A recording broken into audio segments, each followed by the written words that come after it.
Hey gang, welcome back to the channel. Full throttle kind of guy. Hope you're having a super Sunday. This information won't bowl you over, but some of the details. Uh, Whenever doing the swap, again, the focus was using as much in the way of factory parts as possible. So this is something that can be easily replicated without breaking the bank. To kind of show you something that other people might not. When it comes to fan shrouds, I'm a big believer in using a fan shroud, especially if you're going to be driving a car in traffic. That's when your temperature really tends to skyrocket and whatnot. Bumper to bumper traffic. Freeway, running a gun and down the road, you'll be fine. But again, for stop and go traffic, which we run into around here, especially on the way to the track, that's the thing. So I like using a fan shroud. I will use a fan shroud. So to kind of give you some additional bonus footage, here's the radiator, bigger unit. So I have to realign the rubber isolators so the tanks can ride in the appropriate channels. But here's the factory piece. As you can see, it fits nicely.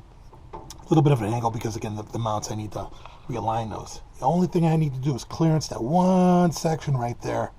All I'm going to do is I'll mark that with some paint and I'll just put it up on the grinding wheel, and so I'll just cut it and then just narrow it that way. I don't want to break out a saw or anything like that. I'm lazy. Plus, it's one of those things. It's something I could do in 2 seconds because it's already set up. But coming up real close on this, and it's just a matter of getting the carb. The battery box is already done.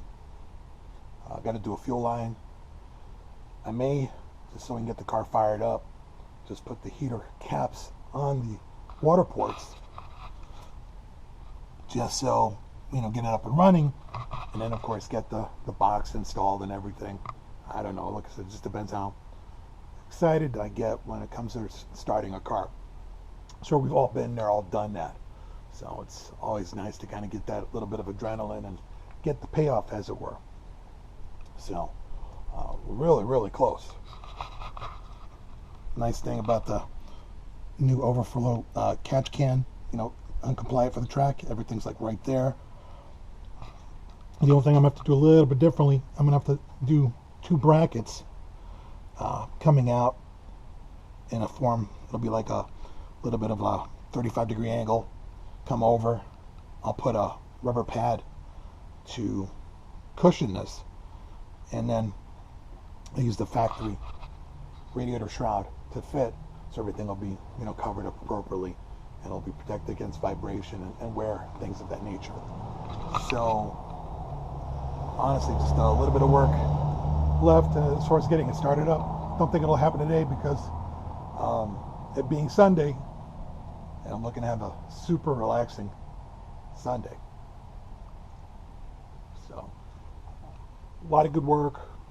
Weather, I couldn't believe it. It's in the mid-40s, but it's clear, absolutely no wind. Yesterday it was rainy, windy, and I had to chase the car cover a couple of times, and I got tired of that. I live in that lifestyle. The factory radiator hoses, upper and lower from the small block, fit perfectly. We got the power steering pump, everything connected. Like I said, just got to do a fuel line, caps, fix this up, then fill out fluids, and should be ready to fire up. So it's really close. Again, this day I have that payoff of a car that will fire up and get all the fluids topped off, make sure there's no leaks, anything like that. I'll go through that as well. One of the easiest engine swaps, engine exchanges I've ever done. Nice thing about it too, believe it or not, you didn't even have to take the hood off. That's how well this thing fit. Like literally the factory at one time could have put a big block in this thing, like 1968, 1969, 1970. It could have been a factory option. Look at it, the way this thing fits in there now. So if you're out there considering it, I know people are loving the LS, not knocking the LS, great engine, not knocking small blocks. But if you want to do a big block, and big blocks are becoming cheaper now because people are moving towards the LS series. The 5.3s, the 6.0s, even the 4.8s are getting a lot of love, and they're either turbocharging them, using some kind of boost to make it happen and make a lot of power. Light engine, a lot of work, but once you get it in there, it's a done deal. Well, this thing fit like a glove. It was almost too easy. Original oil pan out of the Chevelle, fit in this thing perfectly. I couldn't have scripted this any better the way it's already kind of come out thus far. So again, just coming into the home stretch, not going to rush, because again, you start rushing, you cut out in an area, and you end up having to double back and fix it. So I'd rather be one and done, know it's done right, and saving time.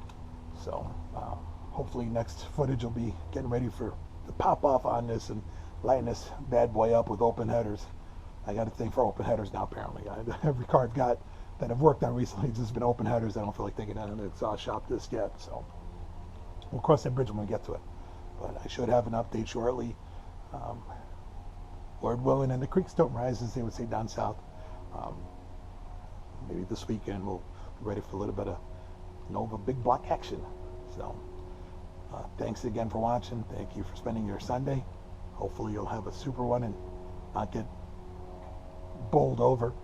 And again, have a great one. Please stay safe. Thank you for joining the channel. Brand new, please like, subscribe. If you already hadn't done so, leave a comment, questions, comments, any advice you want to give. Please be kind, be gentle with me, and I'll be more than happy to answer you back. Again, appreciate it. Have a great one, and please stay safe.